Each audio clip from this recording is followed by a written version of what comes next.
What's up, everyone? Welcome to the video. Today we're going to take a look at how to change the battery in this Land Rover LR2 Smart Key Remote Fob. This Land Rover LR2 key fob is going to use replacement battery CR2032, and I'll put a link in the description box of this video to where you can purchase these replacement batteries if you're in need. So the first thing we want to do in order to change the battery is we're going to grab our key fob, and this silver piece on the side here, I'm going to push it up just a little bit. So you can see it slides up about that far, and then it will pull off of there like that.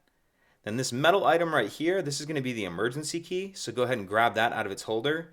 And then we're going to use it in this slot right here. So I'm going to stick it in that slot like that. And if your emergency key is missing, you can also do this with a flathead screwdriver.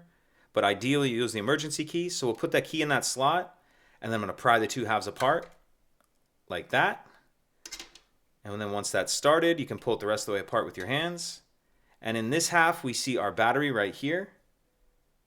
And this battery will just slide out of that holder like that. Grab the new battery, and we want to make sure that we're installing our new replacement battery with the plus side up. Let's go ahead and slide it into that holder, make sure it's all the way in. And then we can snap the two halves back together. Put our emergency key back in that little holder. And the final thing is we'll grab this silver piece, and this will push on here like that, and then it'll slide down just a little bit to lock into place. And that's it. If you could take a second to like and subscribe, it helps us out, and I'd appreciate it. Thank you.